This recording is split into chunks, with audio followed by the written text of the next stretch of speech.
Hello, and welcome. In this video, I'm going to share with you the two property investment strategies that I call cash machines. These strategies are an absolute amazing strategies that could make you a greater return on your investment. And these are the strategies that makes your money work a lot harder for you. You see, as an entrepreneur, you want your money to make a lot harder return for you. You want it to work a lot harder for you. So you see, when I started my property investment journey, I always knew about one strategy, which was rent to rent, which was brilliant. It was making me serious money at that time. But I wanted to take it to the next level. I wanted to say, you know what, I want my money to work a bit more harder for me instead of not making it better, gooder return. Okay, so at that point I realized maybe I want to explore another strategy because I know it in and out. Everybody knows me about rent to rent now, so I was the go-to person. But I needed to diversify a little bit to learn on what strategies can really expedite my investment strategies or my investment return. So this is where I bumped into the strategies I call cash machine. So cash machine strategies are the strategies that would get you to financial freedom, maybe even in one property. So now let's talk about the first one. Before we get to talk about the first one, if you like this video, any of my videos, hit the like button below, subscribe to my channel for more amazing videos. Thank you for your support, for your generous support. We really appreciate what you're doing with the channel. The viewership has increased significantly. So I really would ask you to skip liking the videos, subscribe to the channel, because that's the only way it would grow. And that's one of the ways that YouTube would push this video so that it could hit lots and lots more people. So get your pen and paper ready so we can get on to the next one. So when I did the rent to rent, I was making about £600 to £700 a month. It was a good return in one property that you don't even own. So I was making about serious money at that point. But I started looking into it, saying, okay, what can I do next to kind of expedite my process? Less investment, but better return. So I bumped to a strategy called rent to service accommodation. What is rent to service accommodation? Rent to service accommodation is a strategy that allows you to rent a property from a landlord. Instead of renting it room by room, you rent it on a nightly basis to event goers, tourists, etc. So it sounds a bit vague when you hear about it, renting it from a landlord and then do it as an Airbnb. It's absolutely an amazing strategy. Let me tell you why. So one, the entry cost is very low. In order for you to rent a 6 or 7 bedroom HMO, you're talking about maybe £1,500 back then. Now you're talking about £2,000 or £2,500, depending on your location. So it's kind of a bit of a higher entry cost. Does that make sense? But when it comes to this sort of strategy, you can get it 1 bedroom flats, 2 bedroom flats, 3 bedroom flat, or 3 bedroom house, 1 bedroom house, whatever size it is. Basically, there's no restriction. Obviously, for me, 2 bedroom was a sweet spot for me. Okay, so what I did basically is to master that strategy by educating myself, immersing myself in it, know what it is, and I started acquiring properties like this. Because instead of paying a landlord £2,000 to get one house, I was using the same £2,000 to get about 2 or 3 houses. Okay, so for a £2,000 you get about, back then it was about £800 per house, or £750. Around that. So I was able to get about 2,100. If I got that, I was able to get 3 flats. So what I used to do then basically is to use that money, instead of getting an HMO property, to get a smaller house that I can use as an Airbnb. So the beauty of doing that is basically you've got smaller houses that you can do up nicely quickly and able to do what you want to do. So what I did, I got the first one, do it up really nice, okay? Whack it up on Airbnb. Obviously, there's so many stuff behind it, but I won't bore you about that in this video because it involves lot of things. I just wanted to get the idea and concept so that you can know what it is. So got my first property, do it up really nice. Okay, set it up and then put it online, and I start seeing bookings coming through the app, because there's a little app that you can see. I start seeing bookings coming in, £150, £200, £300, 1 night, 2 nights, 3 nights, 4 nights, 5 nights. And 1 month I looked at it, it was making me about £2,500 a month. I was thinking, what? £2,500 a month in a 2-bedroom house that I don't even own? I'm gonna be doing lots of these houses. It's absolutely better return on my investment. So, and then I went to the other one, okay? Got that, went to the other one, I got that. So I looked at my calendar, I looked at my income 1 month, the other, when I started doing it, was about £7,500. 1 single month in 3 houses, and I don't even own these houses. And then I realized The name of this strategy is not rent to SA or service accommodation. It should be called cash machine. Cash machine. So each one of them will generate me about £24,000 a year net profit. End off. You're talking about £100,000 there, right? Nearly £100,000. If I do the maths right, it's about £75,000.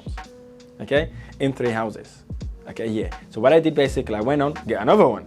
Went on, get another one. Went on and get another one. That's how I've been able to build these cash machines. So I've got these cash machines throughout the UK. I've got them dotted, nice locations in the UK. They're throwing money at me literally every single day, okay? And I don't have to do work to make that happen. I don't have to be spending 6-7 hours to make that happen. I can watch it on my phone. Maybe it took me about maybe 2 hours a week, or maybe 3 hours maximum. But it was 3 hours maximum a week if you're making over £100,000 a year, right? So it's a better return on investment. So if you're thinking about investing, have you thought about service accommodation? So have you thought about these sort of strategies before? Maybe it's one of the strategies that you want to look into, because these strategies are cash machine. Got them dotted everywhere, right? And it only require you to do 2 or 3 hours a week, right? So you do the hard work once, and then you get the real return. And the beauty of it, the entry cost is also lower than getting a HMO properties or even buying a house, okay? It gives you better return on your investment. That then takes me swiftly to the other strategy. The other strategy I'd like to share with you is what I call supported living. What is supported living? Supported living is the process by which an investor would acquire a house, normally 7-bedroom plus. Ideally, if you can get 11, 12 bedroom, this works really, really, really well for you. So what this strategy does, you're gonna form it as an academy. So instead of renting these properties to professionals, or these rooms to professionals, you rent it to people that we call semi-independent livers. People that want to live semi-independently. Who are these people? People that come from deprived background. Maybe parents are not good with money, they're on alcohol and drugs, foster kids. People that are in a disadvantaged background, basically, in essence, okay? So these are your target market. So what you will be doing, not just providing a home for them, you'll be doing some certain things. The number one thing you'll be doing, obviously, is to helping them apply for whatever they want to apply to. For example, if they want to apply for jobs, you help them apply for jobs, you help them with their CVs, you help them with applying for colleges or universities, and help them participate in extra curriculum. So these are the sort of things you want to help them with, because you want them to be independent. Yes, because that's the objective of doing. It's like an academy, okay? Because they tend to stay about a year in that property. So you help them go through that phase in order for them to be able to live independently. Here's the thing, they are one of the best people you could ever work with. So you may be thinking, this is like a job, right? I get that.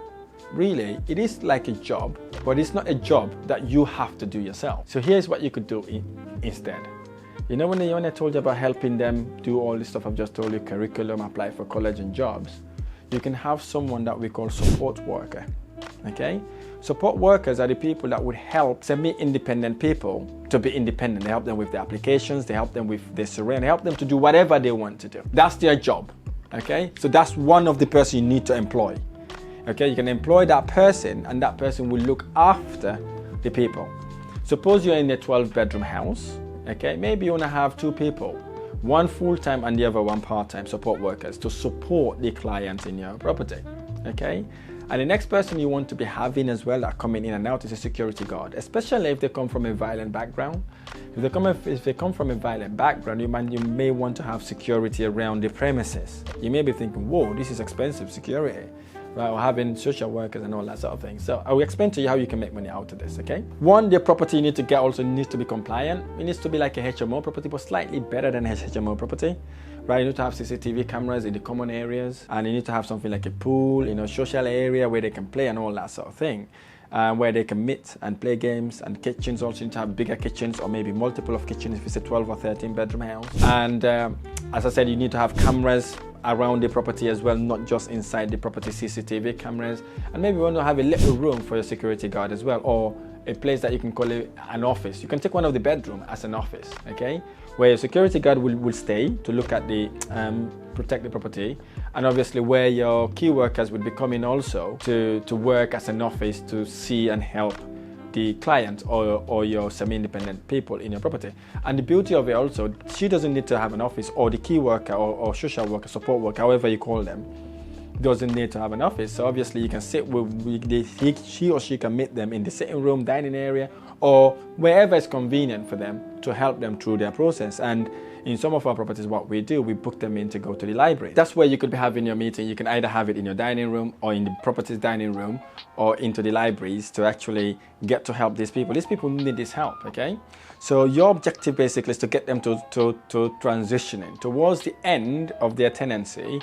You want to also help them find flats or independent house where they can be living alone. So what we do, we work with our estate agency within our investment area to be able to move this client to these properties. You may be yearning right now, Rahim, I've heard about how this thing works, so how do I make money? So this is how you make money from it, right? Basically, it's like a business. That's one thing you need to bear in mind. It has compliance because you're looking after people that are coming from a disadvantaged background. So you make money in various ways. Number one way you make money, the council pays for the accommodation, right? That's one. Secondly, there is an organization that helps people that are semi-independent living. There is another organization that also help pay for accommodation, and also there's another company that also help you to help these people attend various events. They pay you for it, and then obviously you've got the clients themselves to contribute towards the rent. You may be thinking, how much do you make? In average, if I've got my figures right, you'll be making about 800 to 1,000 pounds per week per client. You heard it right. 800 to 1,000 pounds per client per week, okay? So because you're providing them all this support. Suppose you've got a bedroom there, for example, for 4 weeks, you're talking about 4,000 pounds. And that 4,000 pounds goes towards helping them apply for their jobs or university, helping them create their CV, helping them go for interviews. Obviously, you've got your bills to pay and all that sort of thing, okay? And obviously, you have to employ a security guard and support workers as well. So in essence, that's your gross income, okay? Taking all the expenses out, like the electricity, gas, all the other stuff that comes with that, you're talking about 40 to 50,000 pounds net profit every single year.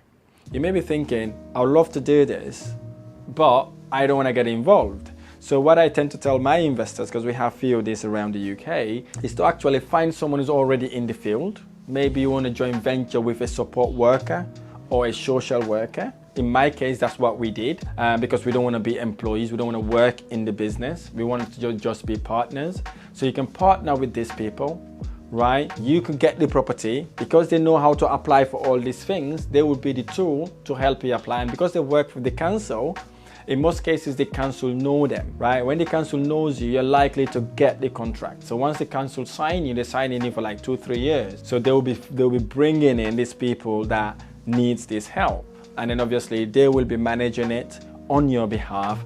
And then obviously you will be sharing the profit. These are the cash machines. These are the machines that will throw money at you without you actively getting involved. So if you're clever, right, look for someone that's in the field. It could be social worker, key worker, whoever knows about that industry, join venture with them, or join one of my programs where I go through all the ways on how you could actually do it yourself without anybody else getting involved, and you make massive return on your investment. So these are the two cash machines that you want to get into. Rent to service accommodation, absolutely amazing. Only an hour or two a week to get you all that money. Supported living is another strategy that you could use. You only need 2 of these properties or maybe 1. You will be making about £100,000 or so. So I really hope this video has been helpful. If this video has been helpful, hit the like button below, subscribe to my channel for more amazing videos. I look forward to sharing the next video. Thank you.